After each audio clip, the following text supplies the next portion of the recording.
Hi YouTube, Slade here from Skidmore second-hand tyres. I've managed to come out into the woods, but this isn't any ordinary woods.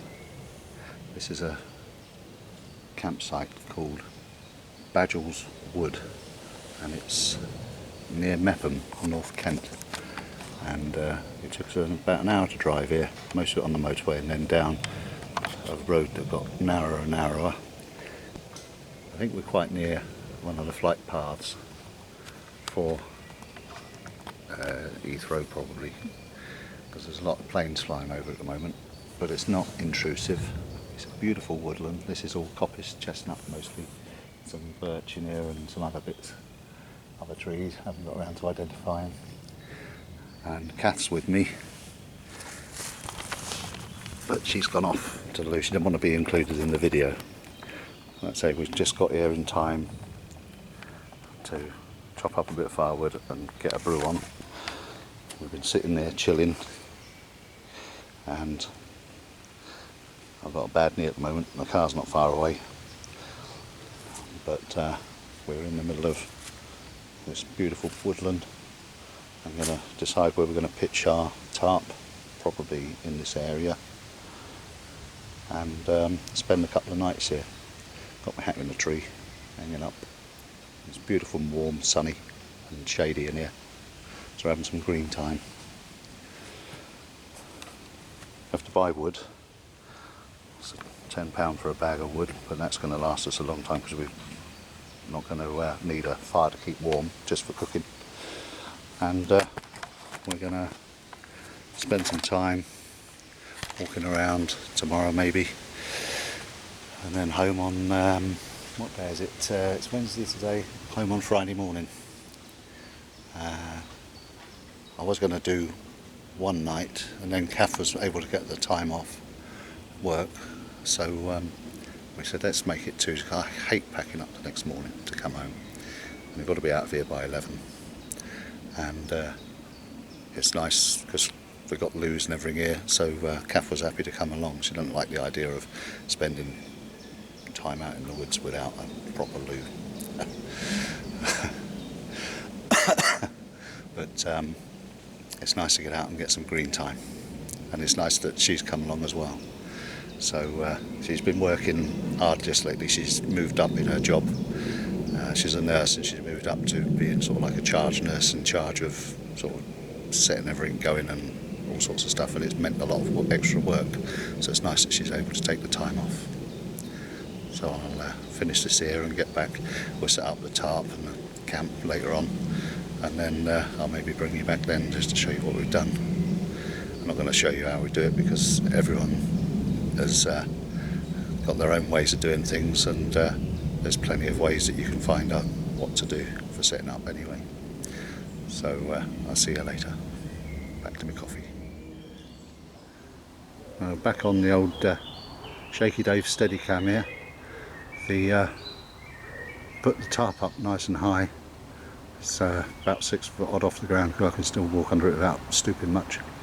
And then we've got the 2 sleeping bags on the tarp. I'm going to use the one of the Bergens for a pillow, because we had a little mishap with a donated bed. I don't know what it is about things that donated to me, but they seem to fall apart quite easy. So Kath's sleeping on all the blankets I was going to use as a pillow. But that's where we're going to spend the night. We have had a lovely afternoon sitting here chilling in the woods, and went for a walk around and bought some eggs off of Karina. And unfortunately this spot is booked tomorrow afternoon, so we were put in there because I asked if we could have a pitch near the car because of my knee. So he put us here, but he didn't know that they were coming tomorrow. So what we're going to do tomorrow morning is pack up here and move around the corner away. There's a guy who came at the same time as us today. He's going tomorrow morning, so he's got a pitch nice and back in the woods in a secluded spot as well. So we'll swap places with him for the night, which is going to be good practice because I'm going to have to do the tarp in a slightly different way again. I've not done it this way before, but it's only there to stop the leaves falling on our face really tonight, because we're not expecting any rain, and if we are, we'll lower it down. But I can have a nice night.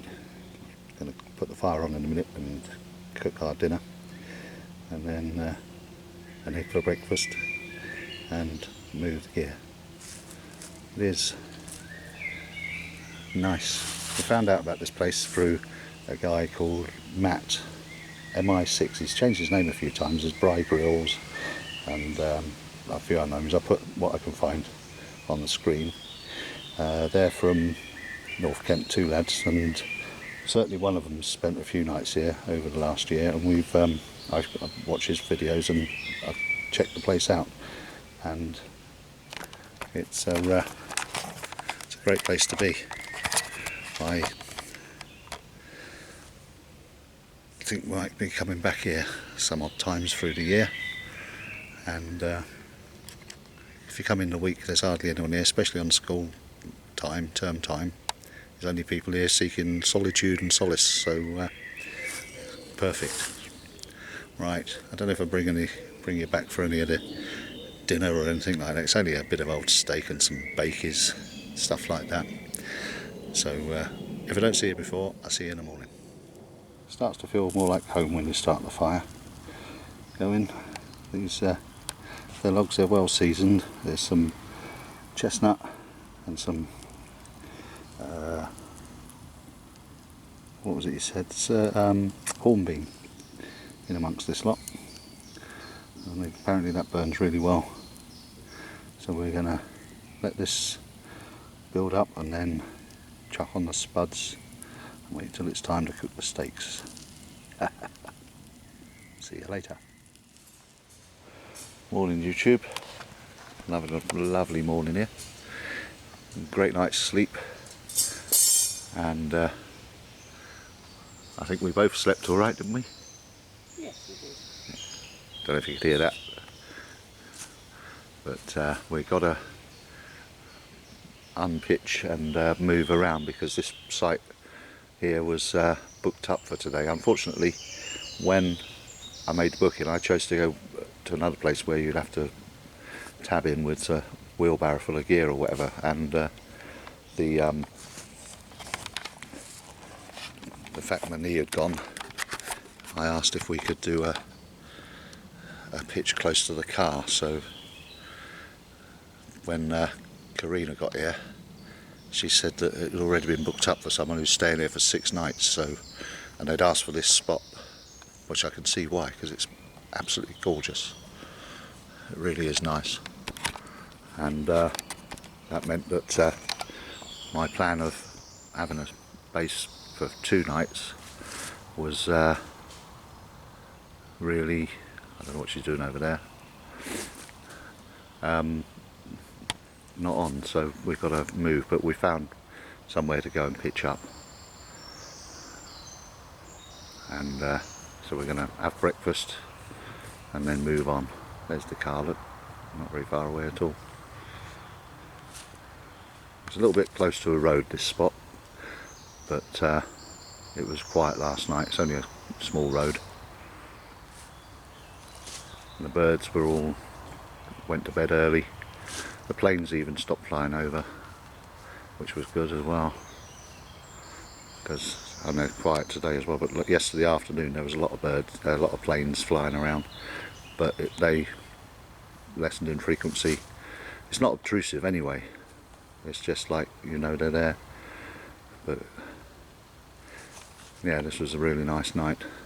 The best night's sleep I've had for a long time as well. We're gonna knock up some breakfast and then pack up and move on across the way. Well, it's just gone 1 in the afternoon. We packed up this morning in the campsite 1 and left that, and then we've moved round to a new site. This was occupied by another guy called David who came yesterday. He's from London. I don't know if he's a YouTuber or not. I didn't actually, never came up in the conversation. But we took over his spot because there's people coming to where we were last night. So we figured we'll be the same distance away from everyone as we were before.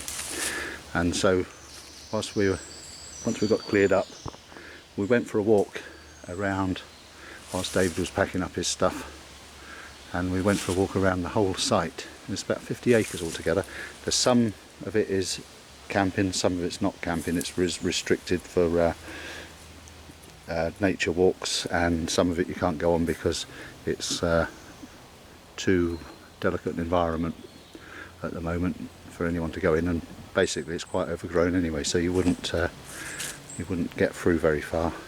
I think this was old MOD land because there's some concrete pathways, and there's a great big trench that runs right across and beyond the boundaries of the woodland, and it was obviously used for training purposes.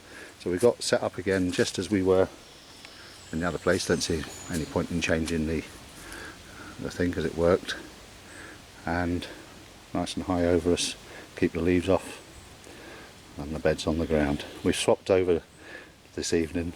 Kath says that my self-inflating mattress is more comfortable than the blankets, but I don't know, I'll see. Right, we're going to have something to eat now, a bit of cup of coffee and maybe a cup of soup or something, and get back to you if there's anything else to say.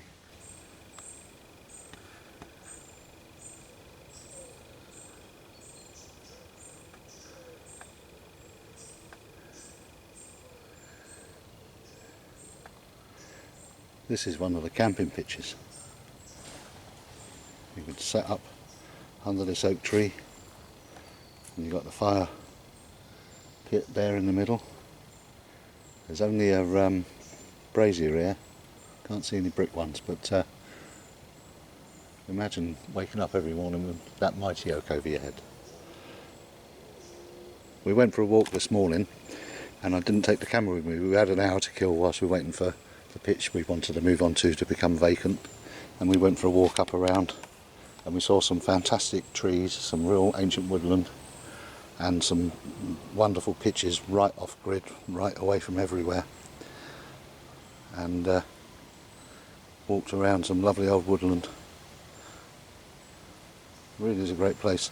The only negative thing is because you're not allowed to pick up any of the deadfall, because it's all for conservation and for promoting insect growth, you can't sort of sit there and whittle a spoon. I expect if you asked at the reception, you could probably have a chunk of hornbeam or something that you wouldn't normally get to carve.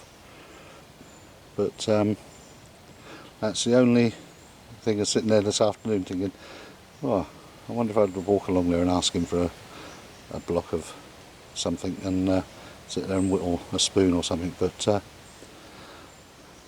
I'm sure they'll let you if you asked. We've just walked up the path into the adult camping area, and this is the first pitch we come to. There's a fire pit there, and there's nothing else. There's nothing else. You just bring along what you need. There is a quad bike and a trailer that will help bring your gear up if you need to.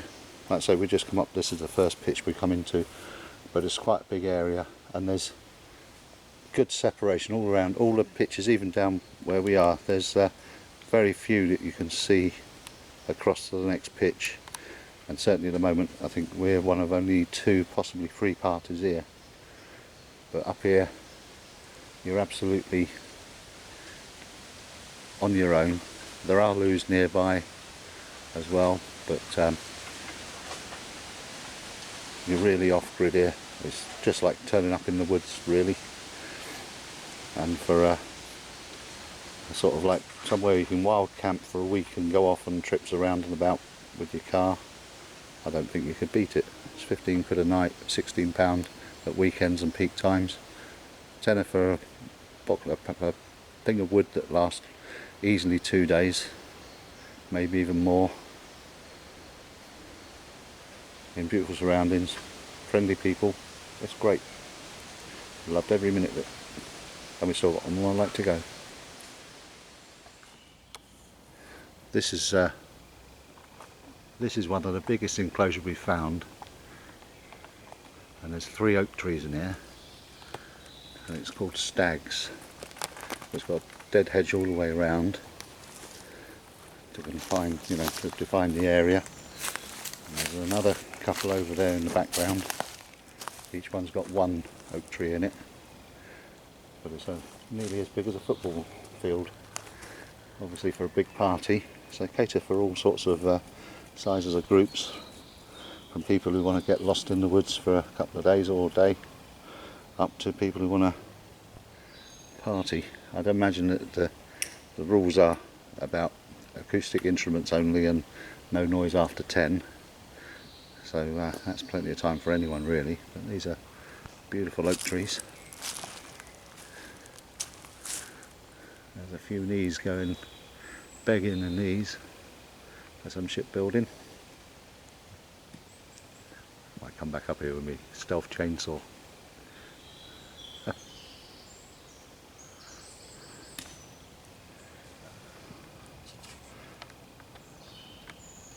That's the thing about it, you can be as isolated as you like or in a big as group as you like. I'm really taken by this. This is the best campsite I've ever been to. I think this would be classed as a blasted oak.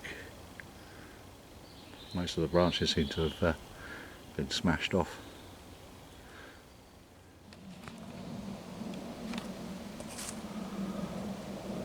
Well, this is where we spent the night last night. Pitch number 4. Very nice night again. Trees look lovely this morning.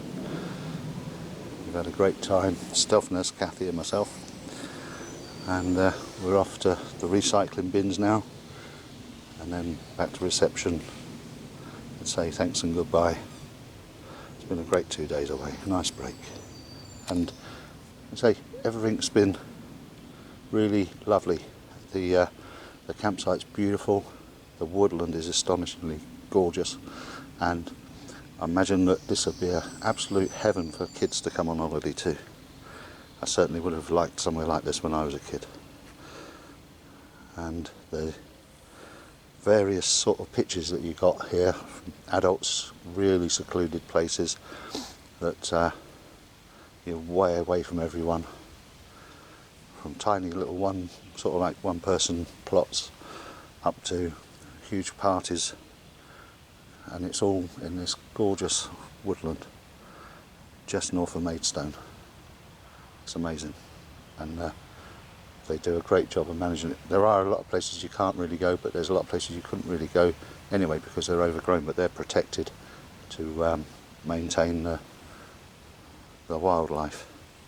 But there's some fantastic old trees here, and millions of these chestnuts, but there's also all sorts of other stuff to see here. Some nice walks around, and no hassle, no worries. It's been great. See you all soon. Cheerio.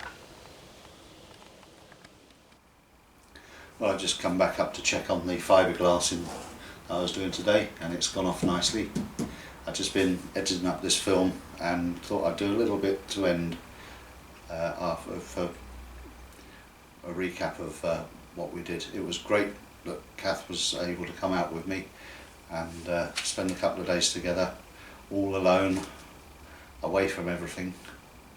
And I'd like to say thank you to Karina for making us so welcome, and the work that they're doing there is just brilliant. It's there's no sort of like compromise. There's places where you can camp and there's places where you can't, but you can go all around, all over the place. It's a great place to take the family because you've got the amenities. They do bushcraft courses with instructors and archery as well, at the weekends especially, and if you check their website you'll be able to find out when that goes on. And you can bring the whole family along, and you can involve the kids in the bushcraft stuff. If you're a first timer and new to bushcrafting, again, that's a great way of starting as well. It's sort of in at the deep end, but not too deep. And the work that they're doing there with the woodland, you can see stuff going on. They're coppicing some of it for commercial purposes and coppicing it for restoration purposes and preserving it for the future. It really is amazing what they're doing, and all more power to them. And I intend to go back there. Maybe you know, the end of summer and into autumn, a trip for a night, just to experience it in the different seasons. It really is a lovely place and well worth the drive up there. It's only an hour, and most of that's motorway, which actually is quite a culture shock to come all the way back out there and then onto the M20 and the mayhem that some people seem to think that motorways need to be. It certainly was a bit of a return to reality after the chill time that we'd had. But once again, thank you to everyone at Badgells Wood for all the work you're doing there, and thank you to Kathy for coming along and making it a nice 2 days. I loved it. Cheerio.